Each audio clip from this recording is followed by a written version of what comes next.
What's going on, guys, and welcome back to another video. So we actually have some very good news that according to multiple reports and from Nancy Pelosi herself, we could see votes on the $1.2 trillion bipartisan infrastructure bill and the $1.75 trillion human infrastructure bill later on this week. According to reports, these votes could happen as soon as tomorrow, but the expectation is it would most likely be on Friday.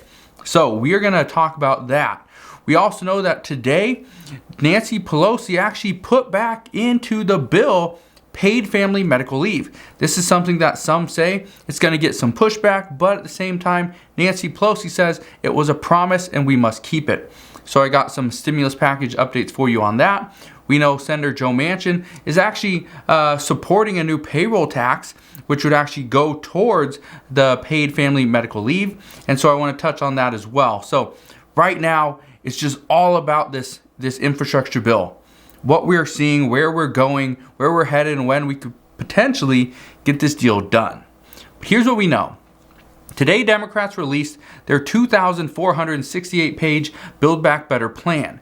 Nancy Pelosi says, again, this could be voted on tomorrow.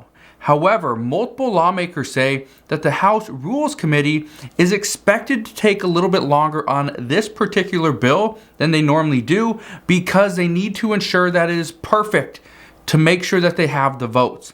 One thing that they do not want to do is they do not want to meet tomorrow or meet today, mark up the bill, and then realize, oh, we missed some stuff. We passed it through the House, but now it's going to go to the Senate, and it's going to sit or it's going to be rejected because of the language. So they want to make sure it is 100% done. That's why it could take a little bit. That's why the expectation is we may not see a vote tomorrow, but we could. Chances are it's going to happen on Friday. And I know I've been saying this for months. We're going to see votes very soon. But this is not just coming from Nancy Pelosi and other Democratic leaders. This is also coming from multiple House and Senate aides as well. They are saying that, yes, the leadership is trying to get this done as soon as possible. President Biden wants to see this done immediately. But again, we'll see what happens there. We have been told by multiple Democratic aides that Nancy Pelosi asked lawmakers how to go about passing these two bills. There's two options. Well, there's three options, but really, she's given them two. The first one, should we vote on both of these bills on the same day? Now, we do not know if they're going to be in certain orders, but on the same day. Or, she said, and the idea that came out of the meeting was, how about we vote on the Build Back Better plan first? That's that $1.75 trillion human infrastructure bill. Then we will vote the following day on the $1.2 trillion bipartisan bill. That's what we're hearing. That's the expectation as of right now is let's do one of those two things. Well, according to multiple people that were in that meeting, they are saying that the consensus is let's vote on both of these bills the same day because number one, according to multiple reports, what Nancy Pelosi doesn't want is for the moderates to think she's playing favorites with progressives, but at the same time, she doesn't want to flip it and think that progressives, or she's playing favorites with moderates, then progressives are going to get upset. So the expectation is at this point, they're both going to be voted on the same day. But again, could it be tomorrow? Could it be Friday? We don't know. It's going to be soon. Here's the only real sticking point, though. Right now, Democrats are saying that we have to get all 50 senators on board.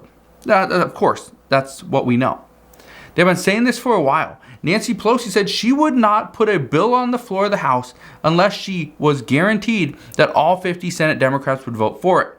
So, right now, the problem is they don't want any contentious policies within the bill, and House Democrats do not want any contentious policies within this bill either, because if they go and vote, let's say yes or no for it, and then their voters, or let's say the GOP, then goes and campaigns against some of these lawmakers, and they say, oh, well, you voted for this policy, then it gets rejected by the Senate, or gets pulled out by the Senate parliamentarian, but yet you already voted yes or no for it. So what Democrats are saying in the House is we want to make sure that all 50 Democratic senators are on board, because if they are not, we will not vote for this bill. For whatever reason, we will not vote. We will not come out and even say what we're not supporting or what we are supporting, simply because we do not want any of these contentious issues on our hand when it comes to re-election. So we'll see what happens there. One of the big things, though, Democrats were attempting to put the SALT tax deduction into the $1.75 trillion infrastructure bill. And just to give you an idea, Senator Bernie Sanders said this is completely unacceptable. And he says this because by putting in that SALT tax deduction, what that's doing is it's pretty much giving a tax break to millionaires and billionaires, very wealthy individuals. And this is exactly what progressives were going against. They wanted to make sure that the wealthiest individuals in our country are actually the ones paying for this bill, not getting a tax break. So what Senator Bernie Sanders was saying is that's completely unacceptable to do something the exact opposite of what we were telling our voters. So he says we were voted into these positions because of what we ran on, so we need to fulfill those promises. And that's pretty much what Nancy Pelosi said as well.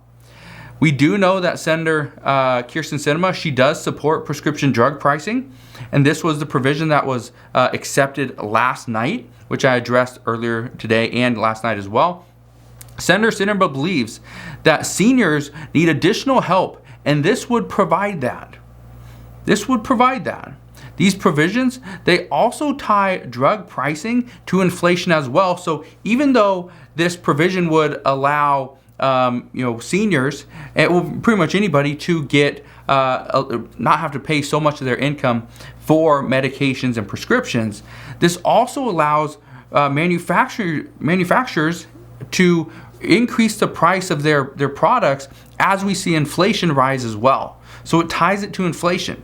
Some experts are saying this is a win-win for both manufacturers and consumers as well. But let me know your thoughts. Do you think this is acceptable? Because this isn't the only thing for seniors. We know there's the Medicare expansion that's going to include hearing. It's not going to include dental and vision, unfortunately.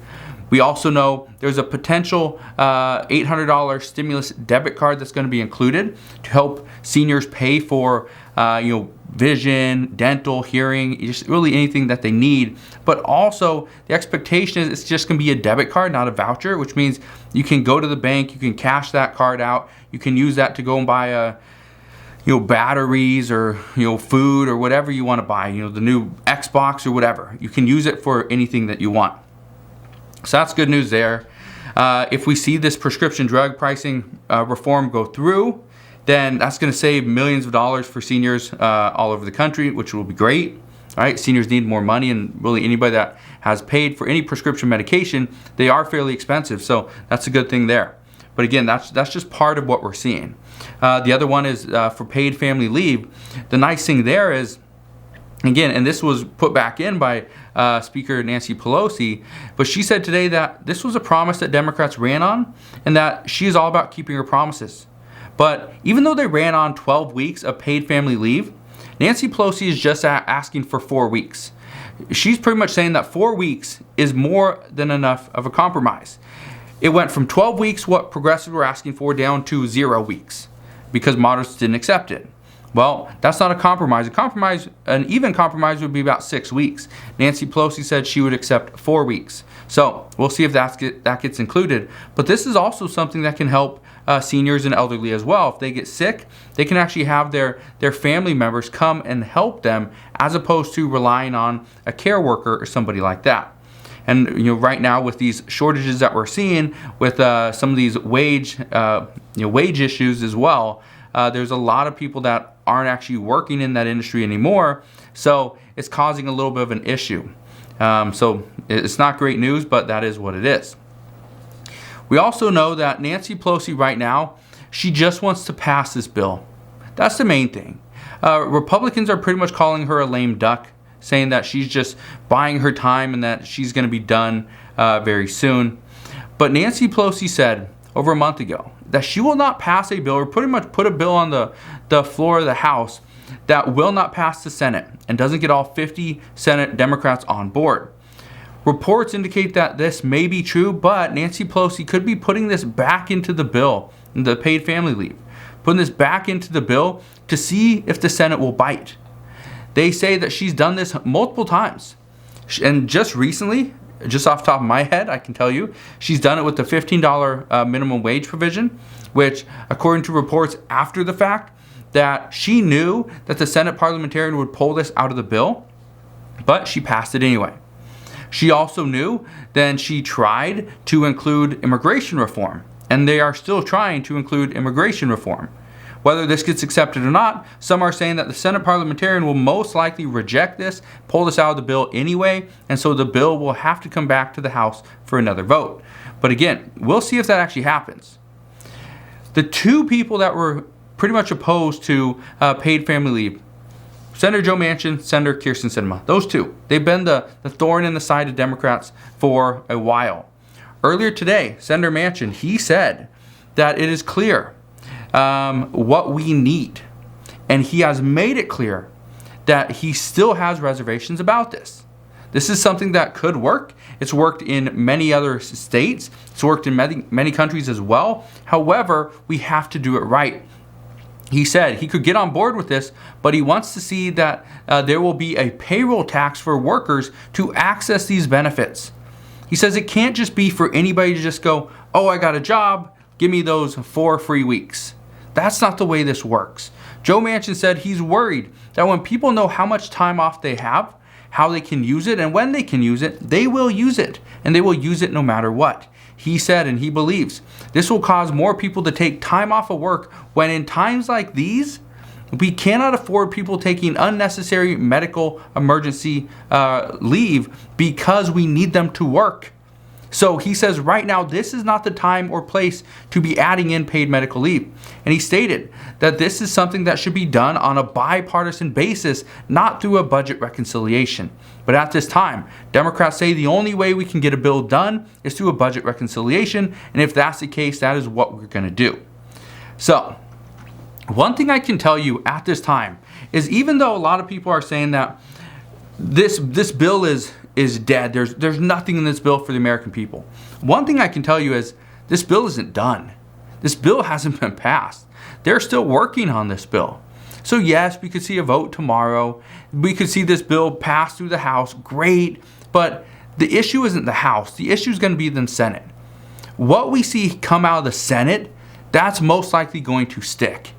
Okay? So, and the reason why I bring this up is mainly because right now I've seen a lot of comments saying, oh, there's no stimulus check. I don't want it.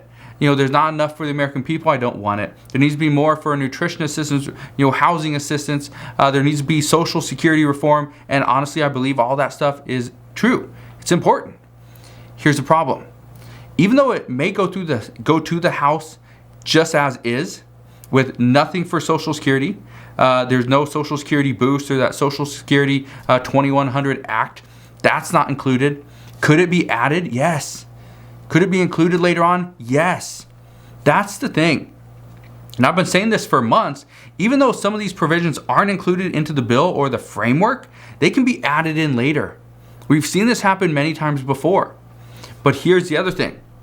If something doesn't get added now in the bill for 2021, according to multiple reports, according to Democratic aides, this will get added. These provisions will get added in 2022 when they put all the pieces of legislation that were not passed in this bill, they're going to put it in the next one. And when they do, that's going to be the big one. According to multiple reports, the expectation is from Democrats, this bill is just a down payment. The next bill will be much bigger. So we'll see what happens there. But honestly, things are looking very interesting, especially after the elections that happened last night. Yesterday, okay, let's just touch on that for a moment. Senator Joe Manchin and Senator Mitch McConnell, they both agreed that what the voters voted on, they voted Republican yesterday, simply because they're worried about President Biden's Build Back Better plan, and they're worried about the possibilities of inflation.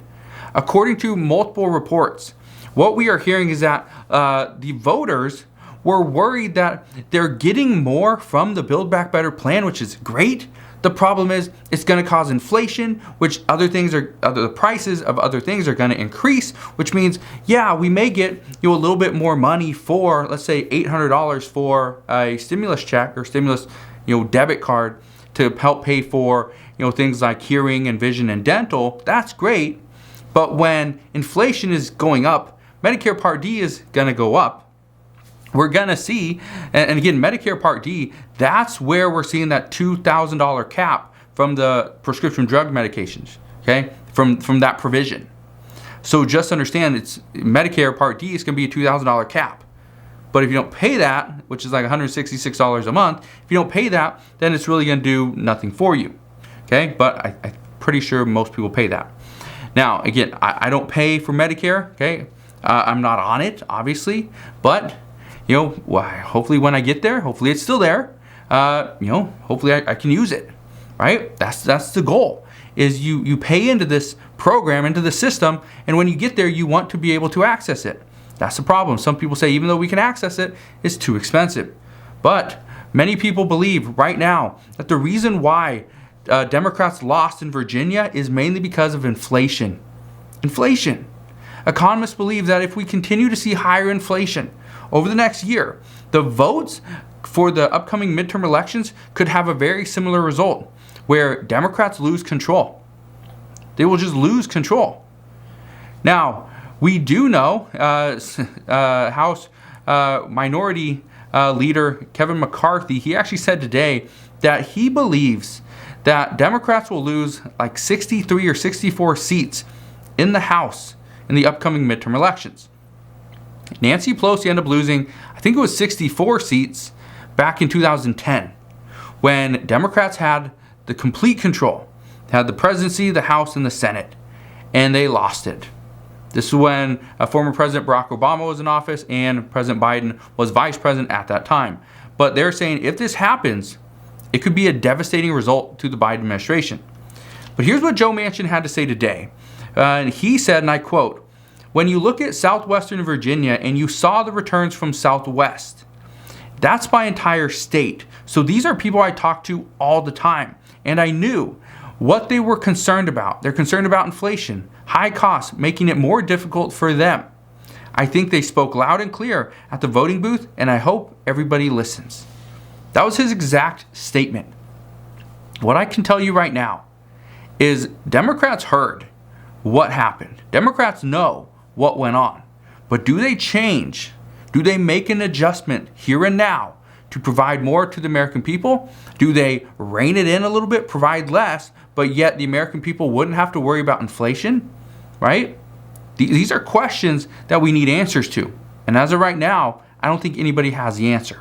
So, as I know more regarding what's going on regarding this upcoming stimulus bill, what's going on regarding what Nancy Pelosi, what Senator Joe Manchin wants, where President Biden stands, and how Democrats plan to win back the voters' trust, I promise I will bring you all the latest news and updates on that. But what I can tell you right now is we're just going to have to wait. The expectation is votes will happen tomorrow, or the earliest is tomorrow, but the expectation is this week. So again, thank you guys for watching. Hopefully you have a wonderful rest of your day. Had any questions whatsoever, please ask your questions down in the comment section below. Consider subscribing, and I'll see you guys on the next one.